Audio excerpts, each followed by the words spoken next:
क्या है? ग्रेविटेशन। क्या है? गुरुत्वाकर्षण, है ना? ग्रेविटेशन मीन्स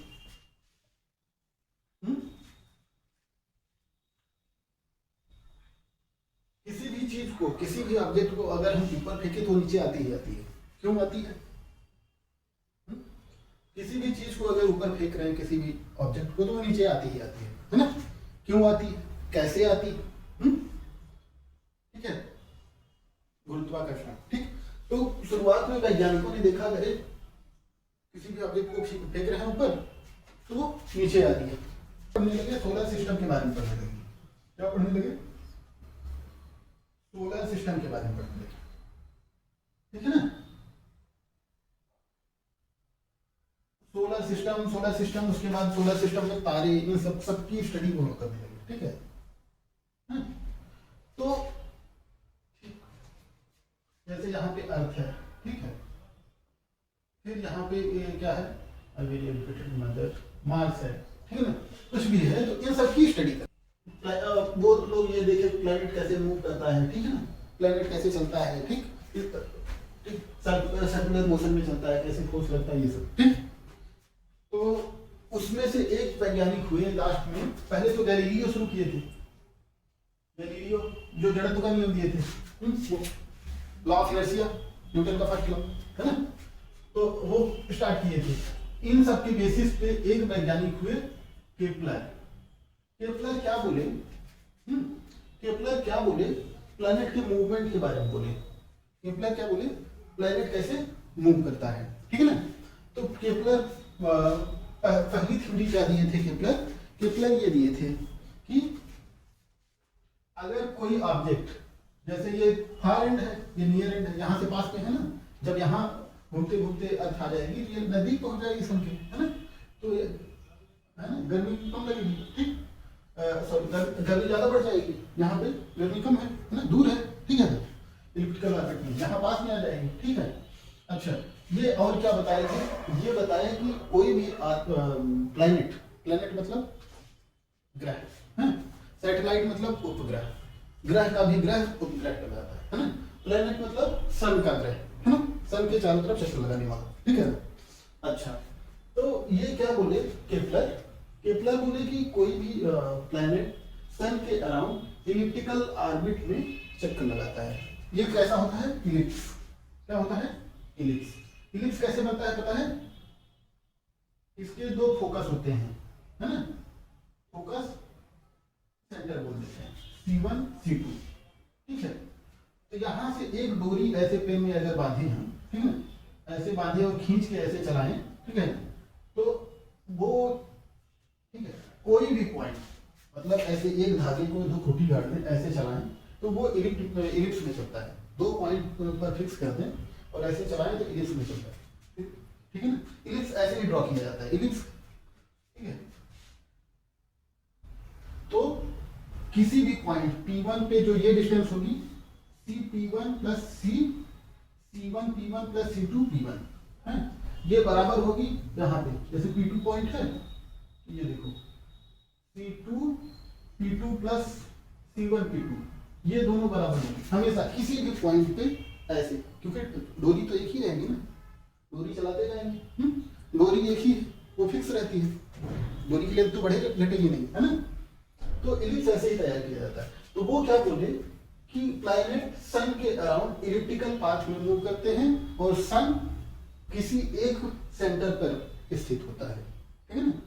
सन किसी एक सेंटर पर स्थित होता है ना?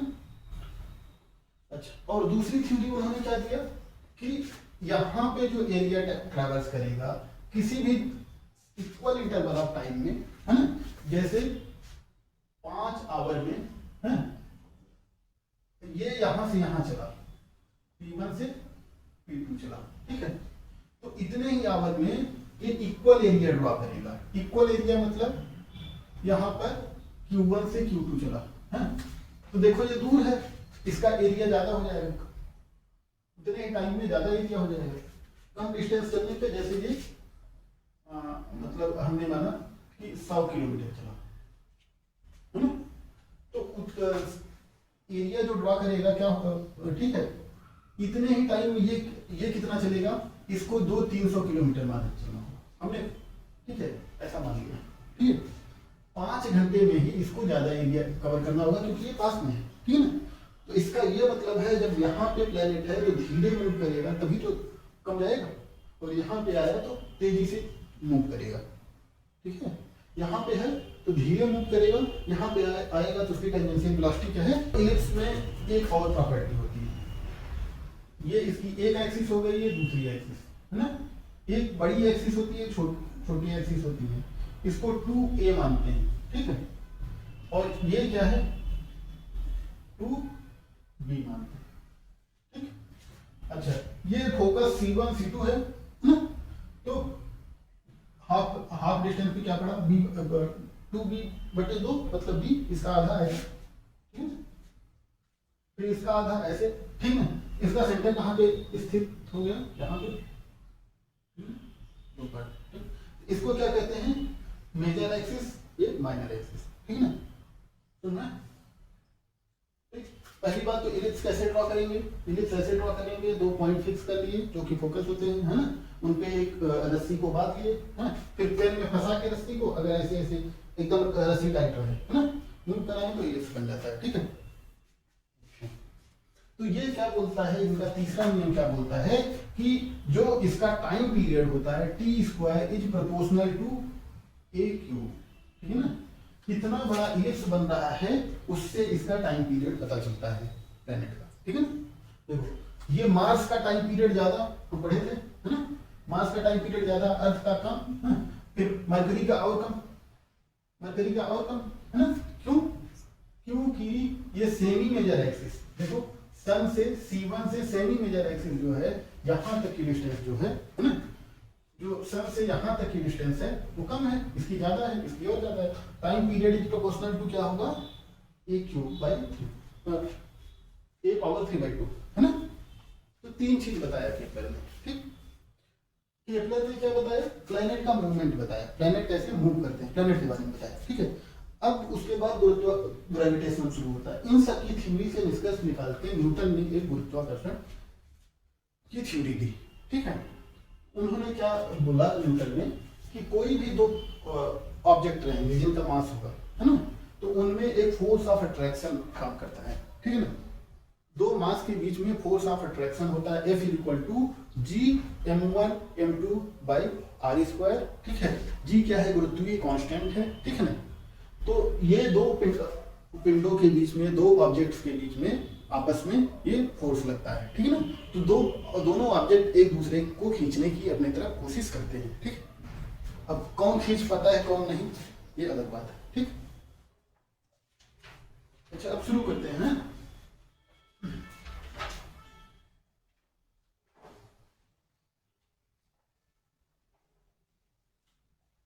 ठीक, तो देखो पहले इलिप्स क्या होता है। इलिप्स मतलब ये इलिप्स है, ठीक है। इलिप्स कैसे ड्रॉ किया जाता है, 2 पॉइंट्स के बीच में, 2 पॉइंट्स पर ये सेट, इसका फोकस हो गया C1 C2, है ना, C1 C2 हो गया। इन पर क्या है, खुट्टी गाड़ दें कुछ भी, है ना, इन पे कोई डोरी बांध कर ऐसे पेन चलाएं, ठीक है, तो इलिप्स बन जाता है, ठीक है। इलिप्स में क्या होता है, किसी पॉइंट पर, ठीक है, जैसे पॉइंट P1, ठीक है ना, तो C1P1 + C2P1 बराबर होगा, क्योंकि डोरी का लेंथ है ना, इक्वल टू ये पॉइंट P2, ठीक है ना। अच्छा, और ये क्या होता है, जो इसकी लंबाई होती है 2a, ठीक है, एक्सिस की लंबाई इसको बोलते हैं, ठीक। और ये क्या होता है 2b, ठीक है ना। इसको मेजर एक्सिस बोलते हैं, इसको माइनर एक्सिस, मतलब बड़ी एक्सिस और छोटी एक्सिस, ठीक है। तो इलिप्स की प्रॉपर्टीज क्या हो गई, इसकी प्रॉपर्टी इलिप्स की क्या हो गई, क्या है, C1P1 + C2P1 = C1P2 + C2P2, है ना। मतलब मतलब किसी भी पॉइंट पे ये डोरी की लेंथ तो सेम रहेगी, है ना। तब हो गया, इसको क्या बोलते हैं, C1 C2 focus of ellipse, ठीक है। अच्छा देखो, ये जो यहाँ पे अगर सन यहाँ पे है तो इस ये जो नजदीक वाला है, इसको अपहेलियन बोलेंगे, इसको पेरीहेलियन बोलेंगे। ये जो है इलिप्स की क्या है, major axis, two b minor axis है। अब केपलर्स लॉ, केपलर ने क्या नियम दिया, किस लिए नियम दिया, तो केपलर का नियम क्या था, Kepler has given laws of movements of planets, ठीक है। प्लैनेट के मूवमेंट के बारे में फर्स्ट लॉ क्या कहता है, all planets move in an elliptical orbit around the sun with sun at its one of focus, ठीक है ना। सभी प्लैनेट सन के अराउंड इलिप्टिकल ऑर्बिट में मूव करते हैं, ठीक है ना। ये क्या है, सन है, ये हमने माना अर्थ है, ठीक। ये इलेक्ट्रिकल ऑर्बिट में मूव करते हैं, ठीक है। ये सेंटर C1, ये C2 हो गया, ठीक। ये इलेक्ट्रिकल ऑर्बिट, ठीक। तो ये क्या है, इसका फोकस, एक फोकस पे, ठीक है। हाँ,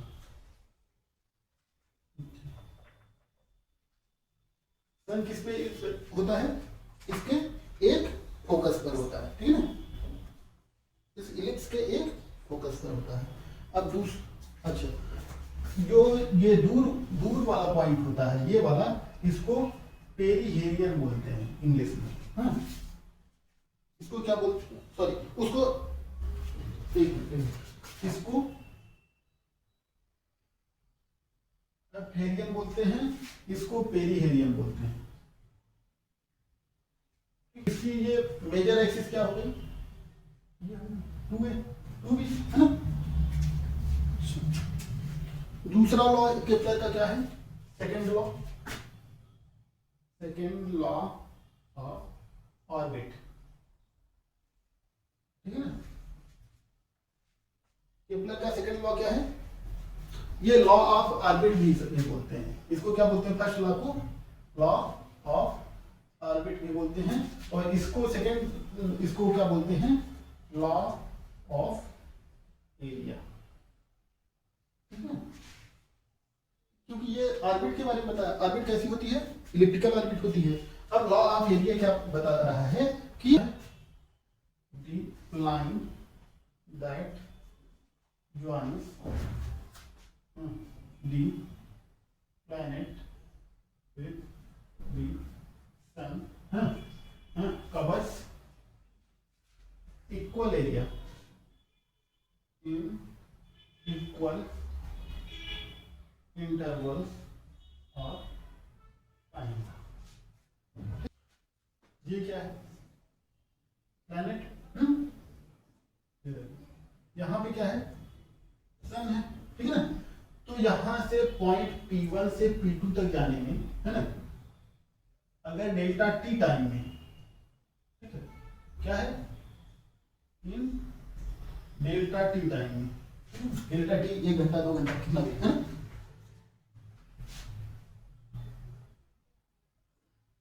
डेल्टा ए एरिया ट्रेवल्स करता है, कवर करता है ना। तो सेम टाइम में ये इस पॉइंट पे Q1 से Q2 जाएगा, अगर सेम टाइम में रहेगा तो सेम एरिया कवर करेगा, ठीक है ना। इसकी भी एरिया क्या होगी, सेम होगी, है ना। इसी तरीके से यहाँ पर भी इससे ज्यादा एरिया, इतना एरिया कवर करेगा, ठीक है। उतने टाइम यहाँ पर भी सेम एरिया कवर करेगा, ठीक है। इसका ये मतलब है कि यहाँ पे एरिया क्या है, उतना ही कवर करना है, तो उसको ज्यादा तेज चलना होगा, ठीक है ना, यहाँ पे धीरे चलेगा, ठीक है ना।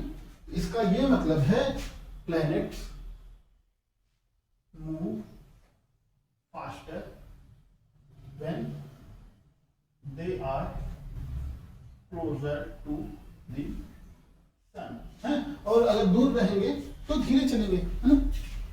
सूर्य के पास आएंगे तेज चलेंगे और दूर रहेंगे तो धीरे चलेंगे, केपलर के हिसाब से, ठीक है। ये प्लैनेट की स्पीड क्या होती है, यूनिफॉर्म सर्कुलर मोशन करता है, ठीक है। प्लैनेट क्या करता है, यूनिफॉर्म सर्कुलर मोशन करता है ना। तो इसकी क्या है, हमने माना यहाँ पे वेलोसिटी क्या है, v, ठीक, यहाँ पे वेलोसिटी क्या है, v है, ठीक है। ये डिस्टेंस क्या हो जाएगा, अगर डेल्टा t बहुत छोटा लिया तो डिस्टेंस क्या हो जाएगा, s equal to v into delta t होगा, वेलोसिटी इंटू ए ना। अगर इसको बहुत छोटा लिया डेल्टा टी को तब, है ना, तो इसको डेल्टा s मान लेते हैं, ठीक है। तो एरिया क्या हो जाएगा, डेल्टा ए इक्वल टू, अब ये क्या हो गया, अगर ऐसे हो गया तो एक ट्राइंगल हो जाएगा, ट्राइंगल इक्वल एरिया क्या हो 1/2, बेस क्या हो गया, ये इसकी रेडियस है ना, रेडियस है, तो या इसको कैपिटल आर कहते हैं रेडियस को, ठीक है। Capital R into we delta T, ठीक है ना। अच्छा, ये रेडियस हो गई, ठीक है। अच्छा, अब एरिया क्या हो जाएगा 1/2 इंटू या 1/2 आर इंटू वी को क्या लिख सकते हैं, अगर वेक्टर के फॉर्म में लिखें, vector p/2m, p equal to M B लिखते हैं, p/m लिखिए, है ना, in delta T time, delta T से मल्टीप्लाई करके चलिए ऐसे लिख दे, है ना। तो ये क्या हो गया, ये 1/2 vector r cross vector p 1/2m, है ना। Vector r cross vector p क्या होता है, delta a equal to 1/2m into vector l, angular momentum, ठीक है, एंगुलर मोमेंटम, ठीक। इसका मतलब क्या है कि एरिया बराबर है, इसका मतलब एंगुलर मोमेंटम बराबर है, ठीक है ना। तो delta a equal to 1/2m into vector l in delta T time means angular momentum of the planet क्या है, remains constant, ठीक। तो यहां पे जो एंगुलर मोमेंटम होगा वही एंगुलर मोमेंटम यहां पर भी होगा, ठीक है ना। यहां पे जो एंगुलर मोमेंटम है वही एंगुलर मोमेंटम यहां पर भी होगा, ठीक है ना, समझे। अच्छा, अब देखो, तो ये हम अब एंगुलर मोमेंटम कंजर्वेशन है, तो अतः angular momentum at p equal to angular momentum at q, है ना। p पे जो एंगुलर मोमेंटम होगा l p equal to l q। Theory यहाँ पे थोड़ी गड़बड़ हो गई, क्या सर्कुलर मोशन में क्या था कि सर्किल में चलता था, लेकिन ये क्या हो गया, इलिप्स हो गया, ठीक है ना। अब देखो, अगर वेलोसिटी यहाँ पे p है ना, रेडियस यहाँ पे p है और यहाँ पे रेडियस क्या है q है और वेलोसिटी यहाँ पे क्या है v q है, ठीक है ना। तो angular momentum l p equal to l q. तो देखो रेडियस वेक्टर क्या है, ये है वेक्टर आर, है ना, और वेक्टर p क्या है, वेलोसिटी डायरेक्शन में होगा। तो vector p always perpendicular to vector r, है ना, इसलिए vector r p cross r p cross क्या हो गया, vector p at p is equal to vector r q cross p at q, momentum at q, है ना, angular momentum यही होता है ना, r cross p, moment of momentum. तो ये क्या हो गया, ये हमेशा 90 डिग्री है ना, तो sine 90 0, sine 90 is equal to 1 है ना। तो ये क्या होगा, r p into p p sine 90, sine 91, इसको क्या लिख सकते हैं, आर पी, इसको एम, मास ऑफ प्लैनेट बराबर है, अर्थ का मास तो चेंज होगा नहीं है ना, कांस्टेंट है, mass of planet into BP, momentum ये होता है B equal to M B है ना, R Q M into B Q, M से एम कैंसिल है। तो अगर देखो are P by R Q is equal to B Q by B P आ गया। अगर if R P is greater than are Q, R P is greater than are Q, मतलब यहां की रेडियस अगर छोटी है तो देखो R P is greater than are q, then v q is greater than v. तो जहां की रेडियस छोटी है वहां पे स्पीड ज्यादा होगी, प्लैनेट यहां पे तेजी से भागेगा, ठीक है ना। जहां पे रेडियस बड़ी है वहां धीरे धीरे चलेगा। जैसे एक साल 12 महीने का होता है, 12 महीने में लगभग 9-10 महीने गर्म रहता है, ठीक है ना, और 2-3 महीने ठंडक पड़ती है, ठीक है, 2-3 महीने क्या है, ठंडक पड़ती है। यहाँ पे दूर होगा तो क्या होगी, ठंडक होगी, विंटर। यहाँ पास में आ जाएगा प्लैनेट। तो मेरा नियम है लॉ ऑफ पीरियड्स, है ना। तो किसी प्लैनेट का टाइम पीरियड किस पे डिपेंड करता है, ठीक, किसी प्लैनेट का time period T square is proportional to A power 3। T क्या है, T time period of planet, और A is equal to semi major axis of the orbit of planet. Planet की ऑर्बिट का सेमी मेजर एक्सिस है ना। एक तरीके से ये क्या है, टाइम पीरियड क्या है, सन है ना। सन के चारों तरफ ये क्या है, जैसे अर्थ है ये मूव कर रही है ना, तो ये क्या कर रही है, यूनिफॉर्म सर्कुलर मोशन करती है ना। तो ये किस टाइप की मोशन कर रही है, 2 टाइप की मोशन करती है, एक रोटेशनल मोशन अपने एक्सिस पे रोटेट होती है, एक ट्रांसलेशनल मोशन या सर्कुलर मोशन, ठीक है ना। अच्छा, तो सर्कुलर मोशन में क्या है, ये ऑर्बिट पे अपनी जगह फिक्स कैसे रहती है, जब इस पे क्या होगा, इक्विलिब्रियम होगा। इक्विलिब्रियम कैसे होगा, ट्रांसलेशनल इक्विलिब्रियम कैसे होगा, अगर रेडियस r है सर्कुलर मोशन की, और ये कांस्टेंट यूनिफॉर्म स्पीड से v से मूव कर रहा है। सर्कुलर मोशन यही होता है ना, किसी सर्कुलर पाथ पर कांस्टेंट स्पीड से मूव करता है ना। तो क्या होगा, इधर एक क्या है, फोर्स एक्सेलरेशन होगा सेंटर की तरफ। क्यों एक्सेलरेशन आएगा, क्योंकि स्पीड तो कांस्टेंट है, लेकिन वेलोसिटी मतलब स्पीड की डायरेक्शन जो है ये चेंज होती रहती है। तो वेलोसिटी क्या है, चेंज हो रही है, वेलोसिटी चेंज हो रही है मतलब एक्सेलरेशन आएगा, ठीक ना। स्पीड तो कांस्टेंट है ना, लेकिन वेलोसिटी क्या होगी, वेलोसिटी डायरेक्शन के साथ होती है, यहाँ पे आएगा तो इस डायरेक्शन में आ जाएगी। तो सेंटर की तरफ क्या होता है, सेंट्रीपिटल एक्सेलरेशन रहता है, ठीक है। जब इसके फ्रेम ऑफ रेफरेंस में जाएंगे तो इसका एक्सेलरेशन का इफेक्ट एक्चुअली इधर हो जाएगा, स्यूडो एक्सेलरेशन, जिसकी वजह से प्लैनेट पे क्या लगेगा, बाहर की तरफ F pseudo force, pseudo force, F pseudo force, मतलब m इंटू ए सेंट्रीपिटल एक्सेलरेशन। सेंट्रीपिटल एक्सेलरेशन क्या होता है, m v² r होता है, या m r ओमेगा स्क्वायर होता है। Omega is equal to 2π/t होता है या 2πf होता है, ना चीज होता है ना। अच्छा, अब इस यहां पे क्या फोर्स लगेगा, यहाँ पे 2 प्लैनेट हैं, दोनों के बीच में एक ग्रेविटेशनल फोर्स लगेगा। क्या लगेगा, ग्रेविटेशनल फोर्स लगेगा, ठीक है ना। ये क्या है, ग्रेविटेशनल फोर्स, ठीक है। देखो ग्रेविटेशनल फोर्स जब इसको बैलेंस करेगा तभी ये ऑर्बिट में फिक्स रहेगा, ऐसे नहीं रहेगा, है ना।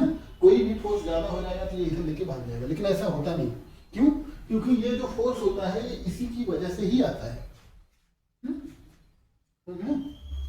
अच्छा ठीक, तो देखो ये क्या है, ये क्या है, ये दोनों प्लैनेट एक दूसरे खींचने की कोशिश करते हैं, ठीक है। ये इसको अपनी तरफ खींचेगा, ये इसको अपनी तरफ खींचेगा, ठीक है ना। ये इसको अपनी तरफ खींचेगा, ये इसको अपनी तरफ खींचेगा, ठीक है ना। तो इधर इसकी वजह से फोर्स इधर लगेगा, इधर यहाँ पे इसकी वजह से फोर्स इधर लगेगा, ठीक है ना। मतलब दोनों हमेशा आकर्षित करते हैं। चार्ज वाले में, मैग्नेट वाले में पढ़ेंगे उनकी आकर्षित और प्रतिकर्षित दोनों करते हैं ना।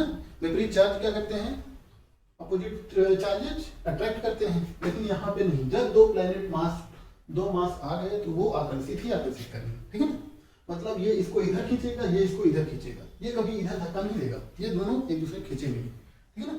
तो यहाँ पे फोर्स क्या हो गया, F gravitational is equal to mv square by r, universal law of gravitation, ठीक। तो देखो ग्रेविटेशन में क्या था, ये न्यूटन क्या थे जब, ठीक है। एक दिन क्या होता है, न्यूटन बैठे होते हैं कहाँ, एप्पल के पेड़ के नीचे, ठीक है ना। क्या है, एप्पल, ठीक है। ये एप्पल गिरता है इनके सर पे, ठीक है। तो न्यूटन जग जाते हैं, वो बस यही सोचते हैं कि एप्पल मेरे सर पर ही क्यों गिरा, ऊपर क्यों नहीं चला गया, है ना। ये क्या सोचते हैं न्यूटन, न्यूटन क्या सोचते हैं कि एप्पल मेरे सर पर ही क्यों गिरा, ठीक है, ऊपर क्यों नहीं चला गया, ठीक है।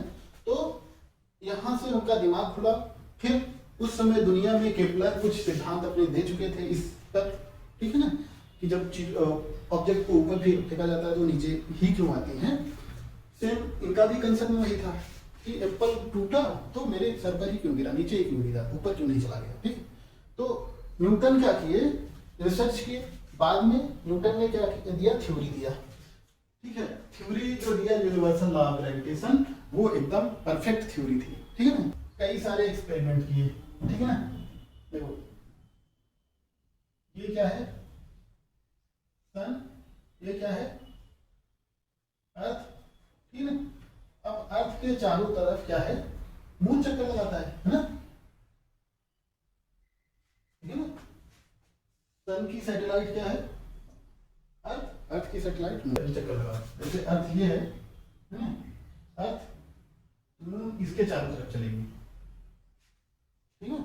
अर्थ के चारों तरफ ये आगे बढ़ रही है तो ये भी आगे बढ़ता रहेगा, ठीक है ना, ये भी ऐसे आगे बढ़ता रहेगा, ठीक। लेकिन मून भी अपने जगह पे क्या है, रिवॉल्व करता है और अर्थ का चक्कर भी लगाता है, ठीक। तो एक्सीलरेशन की वजह से फोर्स आएगा, है ना। तो कंक्लूजन क्या था इनका, conclusion, the force due to earth या किसी प्लैनेट की gravity is inversely proportional to the, ठीक है, स्क्वायर ऑफ ऑर्बिटल रेडियस। अब G proportional to 1 by R earth square, और यहां पे क्या है, acceleration of moon is inversely proportional to 1 by R moon, है ना। Every body in the universe attracts every other body, ठीक है, attracts every other body with a force proportional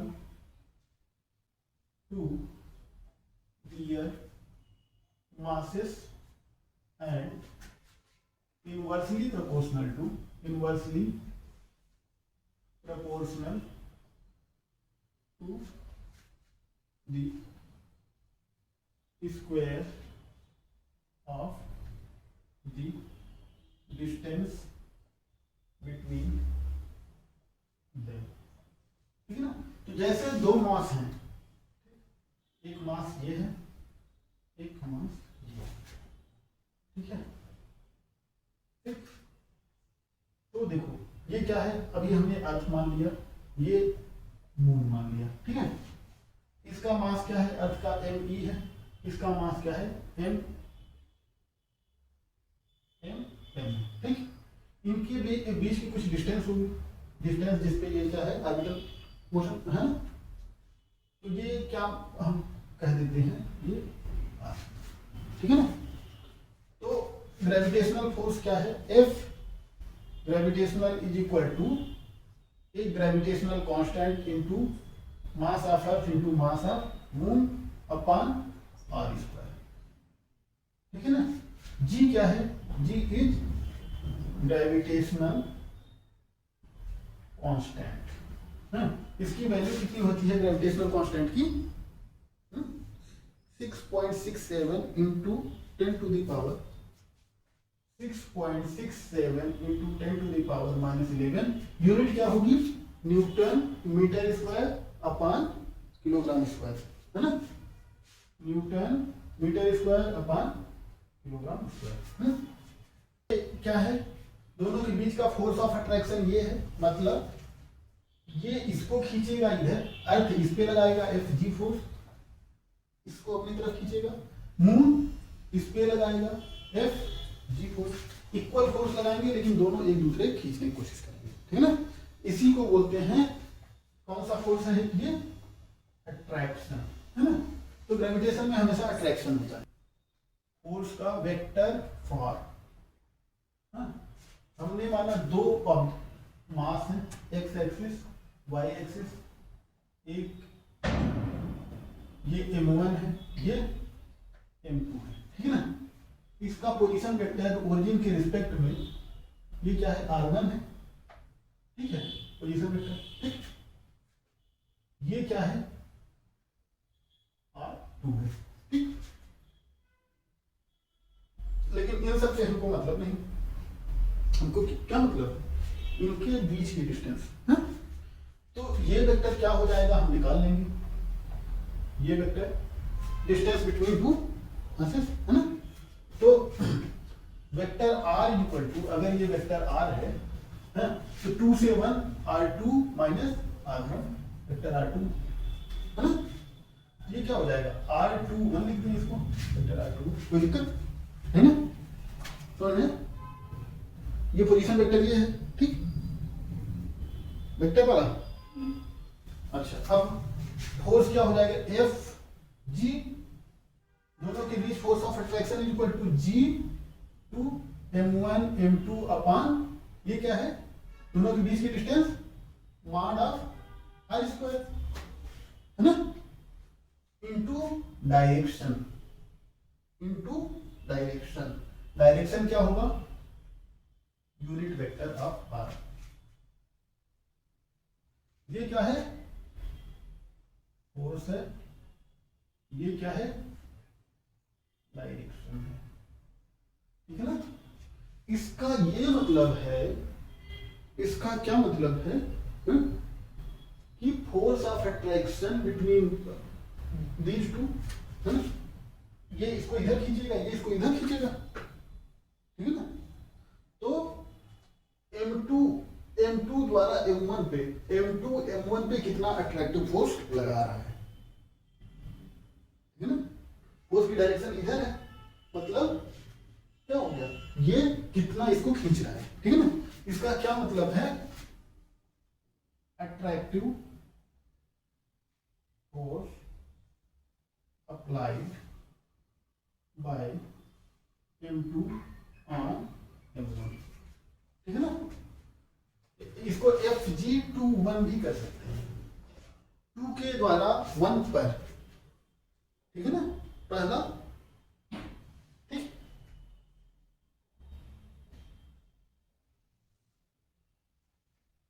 अच्छा, अब हम एक चीज और पढ़े हैं, unit vector of r equal to vector r by mod of r, right. तो इसको ऐसे भी कर सकते हैं, F21 is equal to G M1 M2 upon mod of R cube into या R21 कर दें, ठीक। ये वेक्टोरियल फॉर्म है, ठीक ना, वेक्टर फॉर्म। ये वेक्टर R, यही तो R21 निकाले थे, vector R equal to R21। हाँ ये डायरेक्शन दिए थे ना, ये डायरेक्शन दिए थे ना, vector unit vector R equal to vector R upon,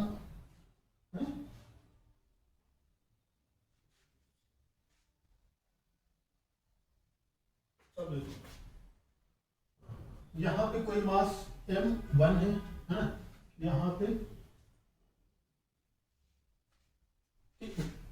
M2 है, यहाँ पे M3 है, यहाँ पे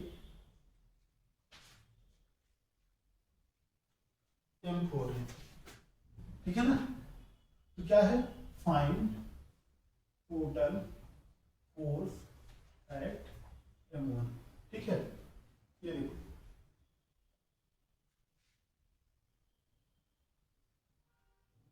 ठीक। अब बताओ ये इस पे कौन सा फोर्स लगाएगा, M2 ग्रेविटेशन में हमेशा अट्रैक्टिव फोर्स लगता है ना, ठीक है। ये खींचने की कोशिश करेगा, है ना। तो M2 M1 पे कौन सा फोर्स लगाएगा, ये लगाएगा, है ना। M1 को खींचने की कोशिश करेगा, तो लगा रहा है 1 पर, फोर्स ऑफ 2 ऑन M1। अब ये इसको खींचने की कोशिश करेगा, F41, है ना। यहाँ पे ये इधर इसको खींचने की कोशिश करेगा, F31, ठीक ना।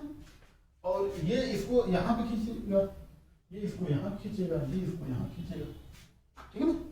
लेकिन M1 पे कितने फोर्स लग रहे हैं, ये फोर्स लग रहा है, ये फोर्स लग रहा है, ये फोर्स लग रहा है, ठीक है ना।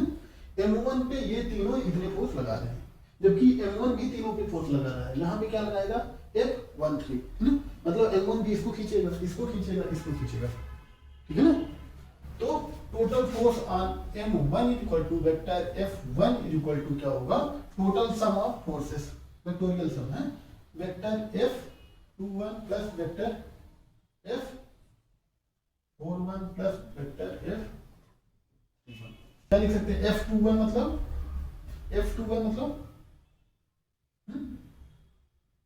G M1 M2 upon R21 mod of R21 का होल स्क्वायर या whole cube into R21 vector plus G M1 M4 upon R41 vector whole cube vector R41 plus G M1 M3 upon vector R31 whole cube upon 31 vector. तो does not depend on medium, ठीक है ना। दो object के medium से, चाहे हवा हो चाहे जो हो, ये लगेगा, ठीक है ना। चाहे निर्वात हो, वैक्यूम हो, कुछ भी है, ग्रेविटेशनल फोर्स लगेगा। अगला क्या है, ये क्या होता है, along the straight line joining the masses, ठीक है। दोनों मास के, ये ट्राइंगल है, कैसा ट्राइंगल है, इक्विलैटरल ट्राइंगल। इक्विलैटरल मतलब लंबा, M मास यहाँ पे रखा गया है, यहाँ पे रखा गया है, यहाँ पे रखा गया है, ठीक है ना। अब ये क्या बोल रहा है कि इसके सेंट्रॉइड पे जो है y एक्सिस x एक्सिस, ये क्या है, सेंट्रॉइड, G से डिनोट कर दें, है ना। अगर इसको 0 0 मान लेते हैं, ठीक है। तो यहाँ पे क्या है, ये बोल रहा है 2m मास रखा गया है, तो इस पे टोटल फोर्स कितना होगा, टोटल ग्रेविटेशनल फोर्स कितना लगेगा, ठीक है ना। तो पहली बात तो ये देखो, इस पे क्या होता है, इक्विलैटरल ट्रायंगल संभाग ना, ये 60 डिग्री, ये 60 डिग्री, ये 60 डिग्री, है ना। अच्छा, अब क्या है, इन सेंट्रोइड कैसे बनता है? सेंट्रोइड कैसे बनता है? इसका एंगल बाइसेक्टर या इसका साइड बाइसेक्टर, इक्विलैटरल ट्रायंगल में कुछ भी चलेगा, है ना। तो ये 30 डिग्री, ठीक है ना, तो ये तीनों इक्वल होंगे ना, बराबर होंगे, है ना, इक्विलैटरल ट्रायंगल में। तो ये इस पे कितना फोर्स लगाएगा और किधर लगाएगा? ये ए है, बी है, सी है ना, ये जी है। तो ये कौन सा फोर्स लगाया? एफ ए ऑन जी, है ना। इधर कौन सा फोर्स लगा? इस पे एफ बी ऑन जी, ठीक है ना। इधर कौन फोर्स लगा? एफ सी ऑन जी, ठीक है। ये तीनों एक दूसरे से कितना अपार्ट है? 120 डिग्री, तब 360 हुआ पूरा, ठीक है। वैसे भी देखें, देखो एक ऐसे है, एक इधर खींच रहा है, एक इधर खींच रहा है, तीनों बराबर एंगल पे खींच रहे हैं और मास इक्वल है, ठीक है। तो रिजल्टेंट फोर्स 0 होगा, है? लेकिन अभी वैसे भी निकाल लेते हैं, ठीक है ना। F A G, F vector F A G equal to क्या हो जाएगा? G into M into 2m, है ना, अपान ये A G equal to B G equal to C G equal to 1 metre, ये दिया हुआ है, क्यों? अपान कितना होगा? R A G whole cube into vector R A G, है ना। अब देखो G 2m square upon 1 cube into R A G कितना हो गया? किधर, किस डायरेक्शन में है?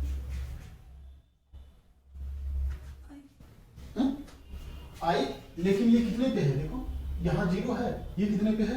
1 पे है, मतलब 0, 1 पे है, हा? तो ये 1 इंटू, अगर 2 होता तो 2 इंटू, है ना, 2 इंटू वेक्टर जे, है ना। तो ये क्या हो जाएगा? 2gm स्क्वायर जे का, ठीक। अच्छा, इसका देखते हैं। ये देखो हॉरिजॉन्टल से कितना 30 डिग्री है नीचे, ये भी हॉरिजॉन्टल से 30 डिग्री है नीचे,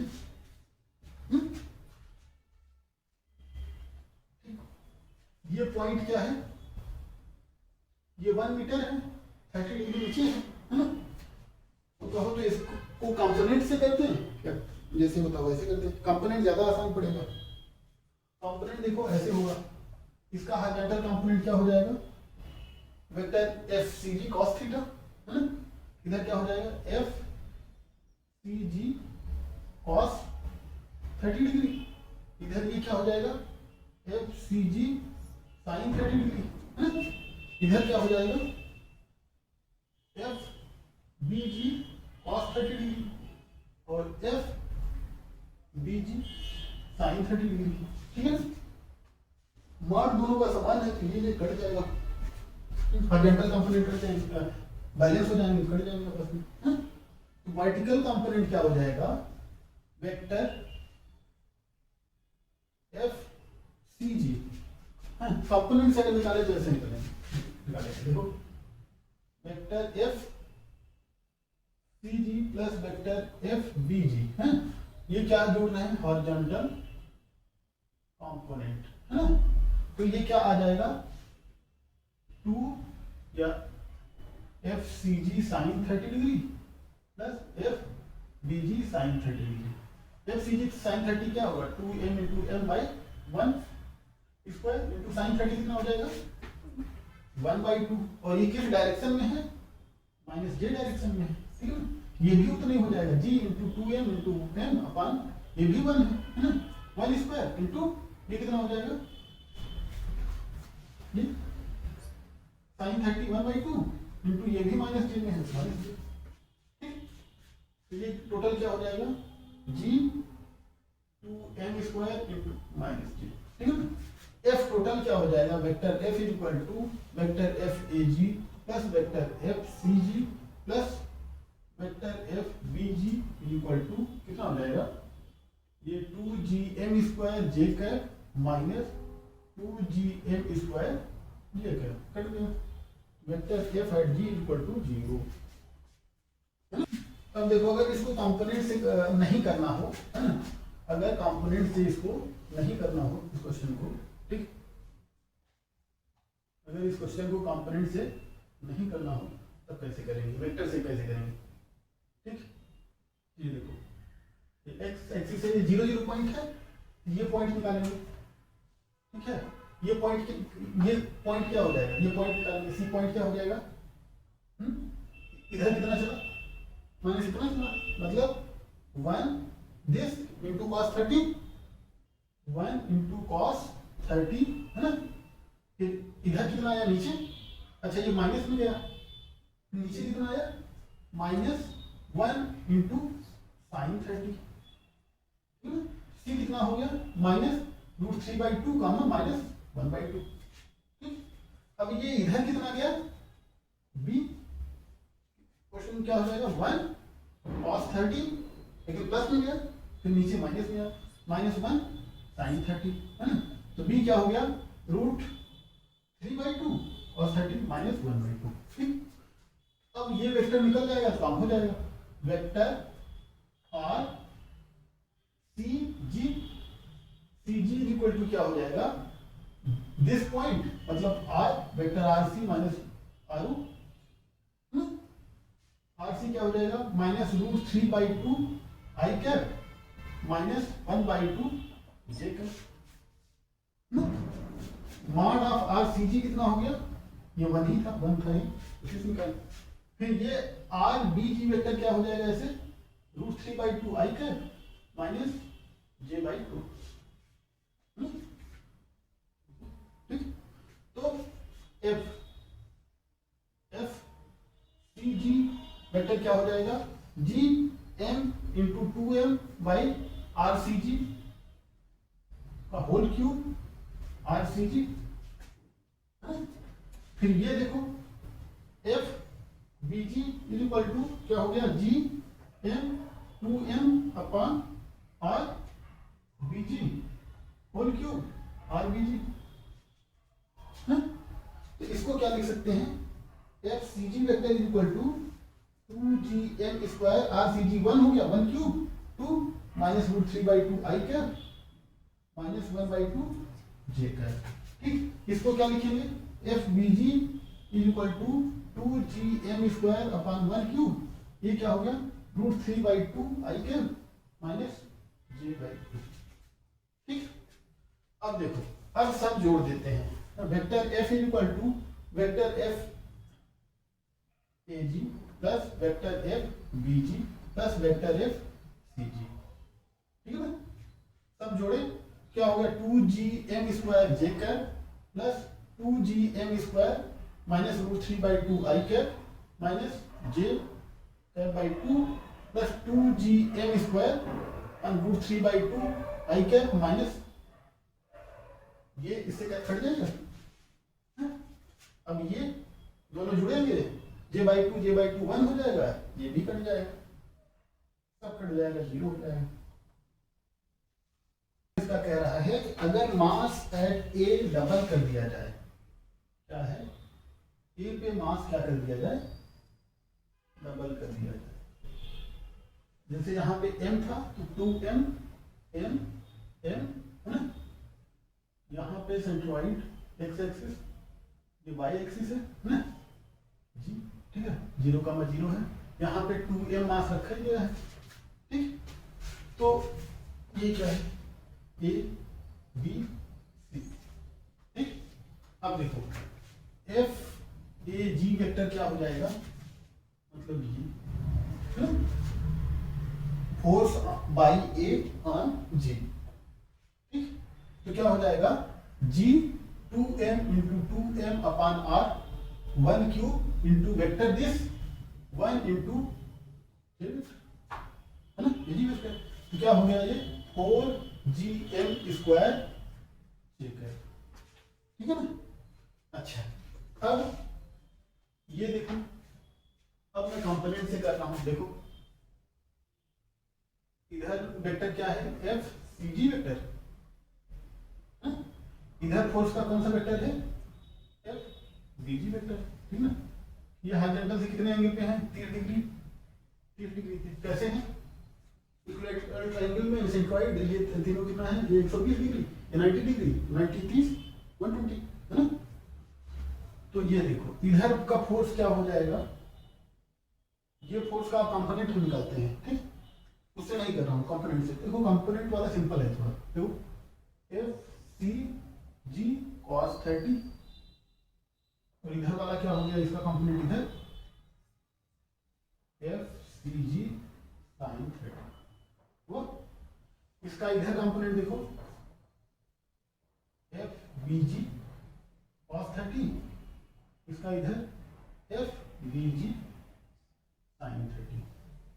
ये दोनों फोर्स आपस में कैंसिल हो जाएंगे, कुछ नहीं देंगे, क्योंकि मास दोनों बराबर है, डिस्टेंस बराबर है, दोनों फोर्स कैंसिल हो जाएंगे। हॉरिजॉन्टल कंपोनेंट आपस में बैलेंस है, ठीक ना। लेकिन ये वर्टिकल कंपोनेंट जुड़ रहे हैं, ये के नीचे जा रहा है, ये भी नीचे जा रहा है ना। ये कैंसिल कब होते हैं? जब एक ऊपर जा रहा होता है, एक नीचे आ रहा होता है, तब कैंसिल होते हैं। लेकिन अभी ये क्या है, कैंसिल नहीं हो रहे हैं, है ना। दो फोर्स ऐसे खींच रहे हैं रस्सी से, तो फाइनली इसको नीचे लेके आएंगे, ठीक है ना। ये कैंसिल नहीं हो रहा है, समझ में? देखो तो अब क्या होगा, हॉरिजॉन्टल कंपोनेंट क्या है? बैलेंस है ना। ये आपस में हॉरिजॉन्टल कंपोनेंट्स बैलेंस्ड है। क्यों? क्योंकि FCG मतलब FCG sin FCG cos 30 is equal to FBG cos 30। FCG मतलब GM 2M by 1 cube 1 square है ना, into cos 30 √3/2 is equal to GM M upon 1 square into √3/2, बराबर है। देखो बराबर आ गया, है ना। तो ये क्या है, क्या है? अपोजिट डायरेक्शन में भी है ना। तो क्या हो जाएगा, F हॉरिजॉन्टल जो हो जाएगा इनकी वजह से 0 हो जाएगा। क्यों? क्योंकि FCG cos 30 minus FBG cos 30 0 हो जाएगा ना। अब वर्टिकल कंपोनेंट हम देखते हैं, वर्टिकल कंपोनेंट्स, ठीक। वर्टिकल कंपोनेंट्स में देखते हैं क्या, वेक्टर F रिजल्टेंट जो होगा दोनों का FCG sin 30 डिग्री, और ये क्या है, माइनस जे में है, प्लस FBG sin 30 डिग्री, ये किसमें है, ये भी माइनस जे में नीचे है, तो ये क्या हो गया, FCG तो इतना ही होगा 2GM स्क्वायर, है ना, 2GM square minus J into sine 30 1/2 plus 2GM square into 1/2 minus J, है ना, यहाँ पे 1/2 इंटू 1/2 जुड़ जाएगा, ये क्या हो जाएगा 2GM स्क्वायर माइनस जे, ठीक है ना। तो टोटल फोर्स जो आ जाएगा vector F at G equal to vector F AG plus vector FCG plus vector FBG, है ना। तो इन दोनों का जो रिजल्टेंट निकाले हैं हम, ये क्या निकाले हैं, ये F वर्टिकल, इन दोनों का जो निकाले हैं FAG प्लस क्या है F horizontal plus F vertical, इन दोनों का ऐसे कंपोनेंट्स निकाले थे, है ना। ये अगर I कर दें तो ये क्या था, I माइनस था, माइनस आई था, देखो अच्छा ये माइनस आई था, ये प्लस आई, ठीक, तो दोनों माइनस हो जाएंगे, 0 हो जाएंगे, है ना। अच्छा ये समझ में, इन दोनों का रिजल्टेंट हमने निकाला था, ठीक। तो FAG क्या हो गया 4GM स्क्वायर जे कर, इन दोनों का क्या हो गया, हॉरिजॉन्टल 0 हो गया, वर्टिकल कितना हो गया 2GM स्क्वायर माइनस जे कर, है ना। तो ये क्या हो गया 2GM स्क्वायर,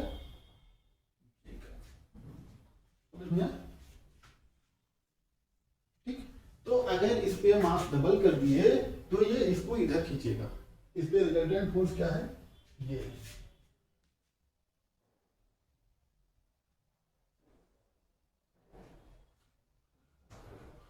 अब एक होता है ग्रेविटेशनल फील्ड। फोर्स के बाद क्या होगा, ग्रेविटेशनल फील्ड, है ना। ठीक है, बॉडी है या अर्थ है, ठीक है ना। जैसे कोई पार्टिकल फेंकते हैं ऊपर तो नीचे आ जाता है, ठीक है ना। तो क्यों आता है, क्योंकि इसकी फील्ड वहां तक है, तब खींच के लाता है, ठीक है। तो अगर इतना तेज फेंक दे, जैसे रॉकेट है ये सब लॉन्च करते हैं, है ना, तो एक ऐसी स्पीड से फेंकते हैं कि वो इसकी फील्ड से बाहर निकल जाता है ना? मतलब उस पर इतना फोर्स लगा देते हैं कि जो अर्थ अपनी तरफ खींचने वाला फोर्स लगाता है रॉकेट पे, है ना, उससे ज्यादा फोर्स से रॉकेट को भेजते हैं, है ना। तो उसका रॉकेट का इंजन इतना मजबूत होता है, ठीक है, कि अर्थ के अट्रैक्शन फोर्स से, ग्रेविटेशनल अट्रैक्शन फोर्स से ज्यादा फोर्स लगा देता है, तो अर्थ की ग्रेविटेशनल फील्ड से बाहर चला जाता है, ठीक है। ठीक? तो किसी बॉडी के अराउंड वह क्षेत्र, जहां पे कोई, जहां तक कोई और बॉडी क्या है, ग्रेविटेशनल, किसी बॉडी पे ग्रेविटेशनल फोर्स लगता है, ठीक है। तो ग्रेविटेशनल फील्ड क्या है, ग्रेविटेशनल फील्ड क्या होती है,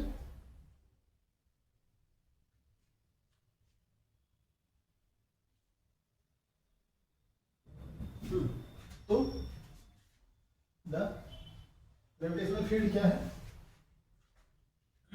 the space around a body where another body feels gravitational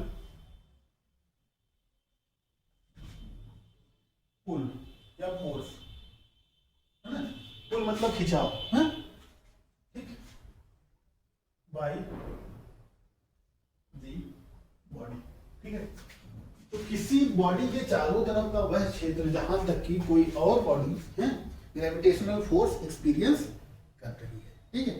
beyond that area, ठीक है, बियॉन्ड दैट एरिया वो क्या होता है, मतलब उस क्षेत्र से बाहर इसका प्रभाव खत्म हो जाता है, ठीक है। जैसे ये कोई बॉडी है, ठीक है, तो ये लिमिटिंग है, यहां से यहां तक क्या है, कोई छोटी बॉडी, ठीक। तो ये पूरा रीजन क्या है, ये ग्रेविटेशनल फील्ड, ये चारों तरफ ग्रेविटेशनल फील्ड, ठीक है। अब ग्रेविटेशनल फील्ड इंटेंसिटी, इंटेंसिटी मतलब strength of the gravitational field, क्या है, vector E equal to vector F by mass small m, मतलब मास और ये चार्ज। केस 1 में अगर कोई बॉडी है, ठीक है ना, बहुत बड़ी बॉडी, ठीक, और ये इसके अंदर क्या है, कैविटी है, कैविटी मतलब खोखला है, ठीक, ये क्या है, ये भरी हुई है,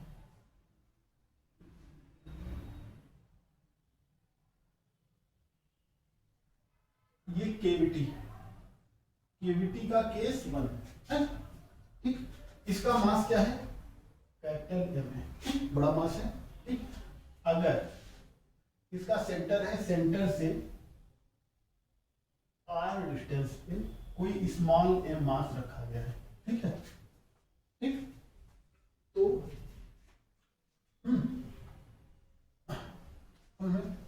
तो क्या होगा, force of attraction between two is Fg equal to, इधर ये फोर्स इधर लगेगा, है ना, Fg फोर्स इधर लगेगा ना, दोनों एक दूसरे खींचने पर Fg equal to G capital M small m by r square, ठीक है।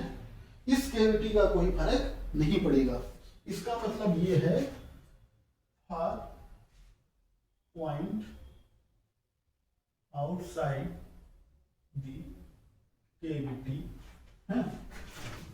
the entire mass is assume to be kept at the center, ठीक है ना। तो अगर बाहर देख रहे हैं तो कैविटी का कोई मतलब नहीं, सारा मास जो है सेंटर पे रखा हुआ मानेंगे। जैसे कैविटी का क्या है, अगर इफ ये ऐसे है कैविटी, ठीक है ना, मतलब अर्थ के ठीक बीच में गोला करके खोखला कर दिया है, कैपिटल एम है, ठीक, यहाँ पे कहीं पर भी कोई मास रखा हो, ठीक, मास एम रखा गया है, ठीक है। इस पे टोटल फोर्स क्या है, इसका सेंटर ये है, ठीक। इस पे टोटल फोर्स क्या लगेगा, देखो इधर लगेगा, इधर लगेगा, इधर लगेगा, इधर लगेगा, इधर लगेगा, इधर लगेगा, इधर लगेगा, इधर लगेगा, तो F total is equal to 0, चारों तरफ मिला है ना। तो कैविटी के अंदर रखे गए किसी मास पर टोटल फोर्स ग्रेविटेशनल क्या होता है, 0 होता है। For mass inside the cavity है F total is equal to earth. Earth पृथ्वी क्या है, ऐसा फिजिक्स ऐसा हम अज्यूम किए हैं, छोटे छोटे स्फेरिकल सेल से मिला के पृथ्वी बनी, ठीक है ना। तो देखो अर्थ है, अर्थ तो एकदम भरा हुआ है, ठीक है, खाने में बीच में इसका कोर है, ठीक, कोर है, ठीक, मतलब पूरा भरा हुआ है ना, तो खाली है। तो for outer point entire mass of earth is assumed to kept at centre, ठीक, for outer point the entire mass of the earth is assumed to kept at center, ठीक है ना। अच्छा, ठीक, तो अर्थ ये है, ठीक, कोई पॉइंट यहां पर है, ये डिस्टेंस क्या है, r है,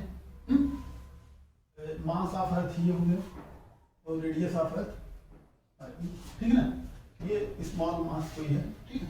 तो force of attraction between this point F G is equal to क्या होगा, G M E M by are square होगा। तो इसका ये मतलब है कि देखो ये फोर्स क्या है, ज्यादा दूर के लिए अगर अर्थ के सरफेस से दूर पॉइंट है तो कम लगेगा, कम लगेगा, पास में है तो ज्यादा लगेगा, ठीक है ना।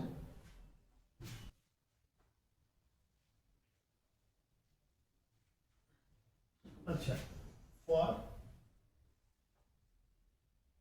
इनर पॉइंट, ठीक है, जैसे अर्थ में सुरंग बना के, ठीक है, अर्थ ये है, ठीक, अब यहाँ पे सुरंग बना के इतनी गहराई पे चलेगी, ठीक है, इतनी गहराई पे चले गए, अर्थ का सेंटर ये है, ठीक है, सुरंग बना के इतनी गहराई पे चले गए, कोई मास स्मॉल एम है, ठीक, अर्थ का टोटल मास क्या है, कैपिटल एम है, और ये रेडियस कितनी है, रेडियस ऑफ अर्थ है, लेकिन ये रेडियस जो है हम स्मॉल आर है, मतलब R E minus this small r, ठीक है, 2-4-10 किलोमीटर सुरंग बनाती है, अर्थ की रेडियस तो कितना है, कई किलोमीटर है, लाखों किलोमीटर, ठीक। तो ये हम इतना, ठीक, अब देखो अगर इसको एक छल्ला माने, सेल माने, ठीक है, इसको अगर एक सेल माने, ठीक है, तो ये वाला मास हर एक पॉइंट पे ऐसे फोर्स लगाएंगे ये सब, है ना, तो टोटल क्या हो जाएगा, 0 हो जाएगा, है ना, ठीक है। तो हम हमारे लिए ये वाला मास जरूरी नहीं, इसका कोई मतलब ही नहीं है, क्योंकि इसकी वजह से फोर्स क्या हो जा रहा है, 0 हो जा रहा है ना। इसकी वजह से कोई फोर्स इस पे लग ही नहीं रहा है, ठीक है ना। हम सिर्फ हमारा मकसद क्या है होगा, सिर्फ इससे डील करें, क्या करें, इससे डील करें, ठीक है ना। ठीक, तो इसका मास हमने मान लिया m है, ठीक। पूरे अर्थ का मास me है, इसका मास हम निकाल सकते हैं, इसकी रेडियस r है, अर्थ की रेडियस r है, हर इधर पॉइंट है ना, ठीक, इधर चलते हैं, ठीक। तो outer shell will not exert any force, ठीक, because क्योंकि resultant force will be क्या है, 0, ठीक है। चारों डायरेक्शन से फोर्स लग रहा है, इस वजह से 0, ठीक है। तो ठीक, hence we will only deal with the inner, ठीक है, inner sphere,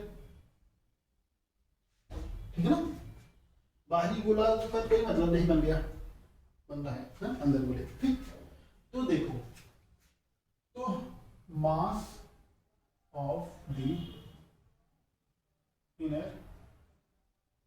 sphere small m equal to क्या होगा, इसकी वॉल्यूम चार्ज डेंसिटी ले लेंगे। वॉल्यूम चार्ज डेंसिटी क्या हो जाएगी, टोटल me अपॉन 4/3 पाई r e क्यूब, है ना, इंटू इसका वॉल्यूम, है ना, इंटू 4/3 पाई r क्यूब, कोई दिक्कत। m equal to me r by r e whole cube. अब टोटल मास यहाँ पे क्या आ गया, इस पे सेंटर पे आ जाएगा, है। तो Fg क्या हो जाएगा, Fg इक्वल टू g, ये स्मॉल है ना, ये क्या हो गया, me into r by r e, m1 कर दें, whole cube into m upon ये क्या है, r क्यूब r स्क्वायर, ठीक है ना। स्क्वायर से क्यूब कटेगा, ठीक है। तो ये क्या हो जाएगा, g m by R E cube into r, ठीक है ना। इसका ये मतलब है for inner point gravitational force radius के प्रोपोर्शनल होगा, जितना खुदाई करेंगे रेडियस के प्रोपोर्शनल होगा, लेकिन आउटर पॉइंट पे वो इनवर्सली प्रोपोर्शनल होगा, है ना, ठीक है ना। तो इसका ये मतलब है कि जितना अंदर जाएंगे, ठीक है, जितना खोदते जाएंगे उतना कम हमको ग्रेविटेशनल फोर्स लगेगा, ठीक है। लेकिन इधर जाएंगे तो जितना दूर जाएंगे उतना, पास जाने पर भी ग्रेविटेशनल फोर्स कम हो रहा है, दूर जाने पर भी कम हो रहा है, मतलब सेंटर के पास जाने पर भी ग्रेविटेशनल फोर्स कम हो रहा है, समझ में। सेंटर खुदाई करना मतलब कि पास जाने पर भी Fg कम हो रहा है, ठीक है ना। जब r 0 हो जाएगा, 0 हो जाएगा, जब एकदम सेंटर चले जाएंगे। ये देखो, जैसे अगर ग्रेविटेशनल फोर्स बनाए, F ग्रेविटेशनल फोर्स रेडियस, ठीक है ना, ये r equal to R e, ये आर ई से बाहर है ना, r equal to R e पे कैसे बढ़ रहा है, स्ट्रेट लाइन r के प्रोपोर्शनल है, ठीक है ना। r less than R e ऐसे बढ़ रहा है, 1/x स्क्वायर ग्राफ ऐसे होता है ना, थोड़ा बेंड हो गया। F G equal to G M E M by are square, और यहाँ पे F G equal to G M E M by R E cube into R, मतलब F G proportional to R, F G proportional to 1/r square, ठीक। ये graph अक्सर पूछा जाता है। एक्सीलरेशन ड्यू टू ग्रेविटी या ग्रेविटेशनल एक्सेलरेशन है। तो इसमें केस 1 है कि जब काफी अर्थ के पास, मतलब अर्थ के सरफेस पे हम देख रहे हैं, तो हम मान सकते हैं कि ग्रेविटेशनल एक्सेलरेशन जो है वो कांस्टेंट है। तो for very near to the surface of the earth gravitational acceleration is assumed to be constant। ठीक है, तो अर्थ है, कोई मास यहाँ पे है, बहुत पास में है, 1,000 किलोमीटर है अर्थ पे, है ना, जैसे हम देख रहे हैं स्मॉल मास m है। ठीक है, ये इसकी रेडियस r है, एक तरीके सरफेस पर ही है ना, बहुत कम डिस्टेंस पे यहाँ पे बना देते हैं। ठीक है, तो क्या है, इस पे फोर्स कितना लगेगा, ऊपर बना नहीं, यही बना, इस पे फोर्स mg लगेगा, है ना। ठीक, तो और ग्रेविटेशनल फोर्स कितना है, Fg is equal to G MEM by RE square is equal to mg। M cancel, तो gravitational acceleration at very near to the Earth surface is -11 क्या है, न्यूटन मीटर स्क्वायर पर केजी। और मास of अर्थ कितना है, अर्थ का मास 5.97 into 10 to the power 24, 97 into 10 to the power 24 kilogram है। Radius of earth जो है वो है कितना, 6.37 into 10 to the power 6, 6.37 into 10 to the power 6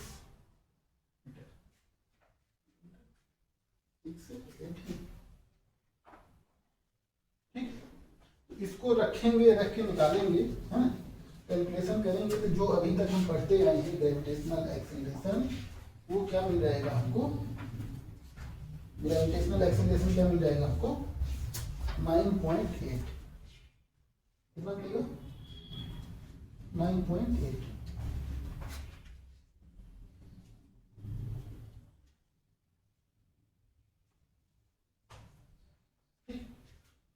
तो इसको निकालेंगे तो जी कितना मिल जाएगा, 9.8 मीटर पर सेकेंड स्क्वायर।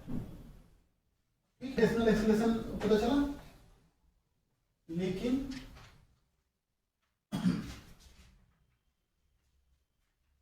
फॉर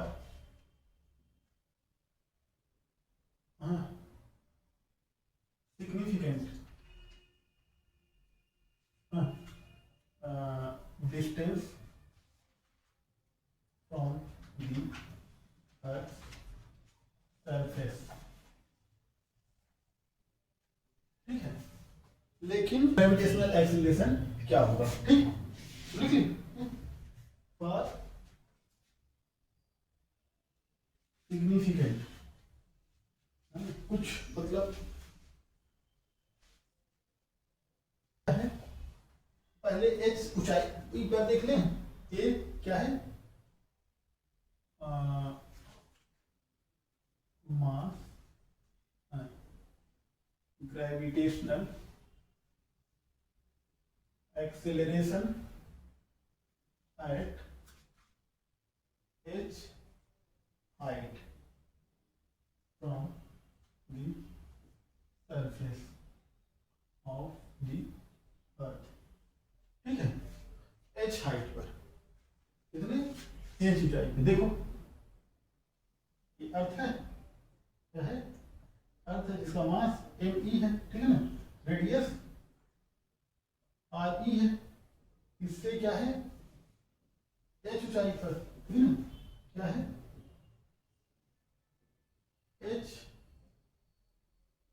ऊंचाई पर, ठीक ना, ये पॉइंट, ये मास m रखा गया है, बहुत छोटा मास है, ठीक ना, ये क्या है, h ऊंचाई पर है, ठीक। तो यहाँ पे ग्रेविटेशनल एक्सीलरेशन फार आउटसाइड के लिए पूरा मास कहाँ पे माना जाएगा, सेंटर पे अर्थ का, है ना। अच्छा, तो एफ जी जो हो जाएगा, ग्रेविटेशनल फोर्स जो हो जाएगा, क्या हो जाएगा, वो क्या हो जाएगा, जी एम ई एम अपान टोटल रेडियस क्या हो गई, आर ई प्लस एच, बड़े की रेडियस लेंगे ना, R E plus H whole square, ठीक, कोई दिक्कत। अच्छा, अब g अगर निकालना है तो g is equal to at height h, क्या हो जाएगा, एफ जी अपान एम, जैसे पिछला निकाले थे, इज इक्वल टू क्या हो जाएगा, ये जी एम ई एम कट जाएगा। अब यहाँ आर ई को अगर बाहर ले लें तो R E square 1 plus H by R E whole square कर सकते हैं। तो G H is equal to G M E R E square 1 plus H by R E का होल स्क्वायर, ठीक। मैथ वाले पढ़े हुए बारहवीं में बायोनॉमियल, ठीक है, ये बायोनॉमियल थ्योरम क्या कहता है, 1 plus X power n is equal to 1 plus N X for X very small, ठीक ना। तो वैसे इसको ये ऊपर गया -2 हो गया ना, वैसे इसको करेंगे तो g at height h is equal to g at surface हो गया, ये g at surface plus 1 minus 2h upon r3, ठीक है ना, ये आ गया, ठीक। तो इसका ये मतलब है g सरफेस से कितना कम होगा, इतना कम होगा, मतलब ऊपर जाने पर g कम होता है।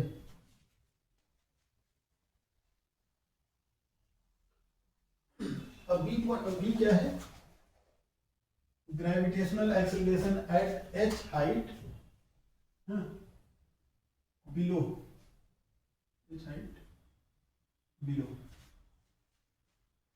From the surface of earth, है ना, मतलब अर्थ में क्या है, सुरंग बना के अगर जाएं तब भी ग्रेविटेशनल एक्सीलरेशन क्या होगा, कम होता है। सुरंग देखो ऐसे इतना बना दिए, ठीक ना, ये क्या है, सेंटर है, ठीक।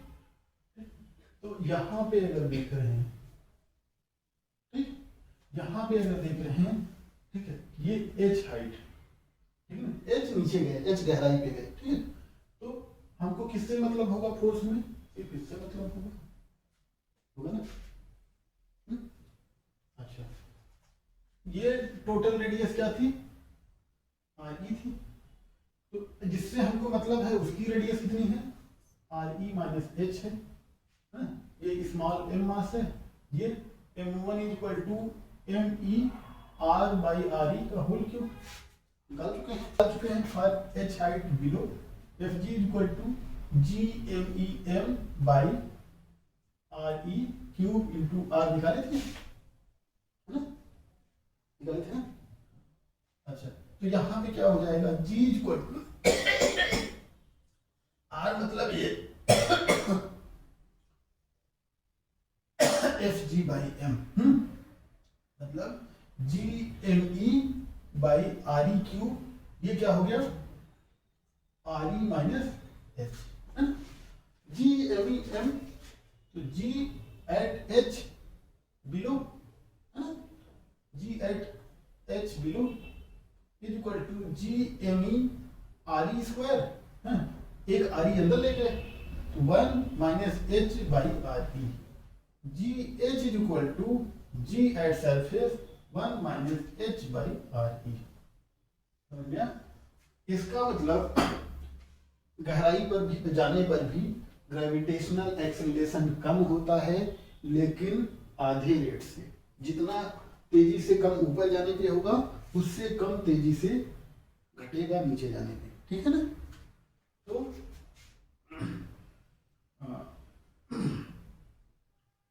हाँ, सरफेस के नीचे जाने पर भी जी घटता है, ठीक है ना।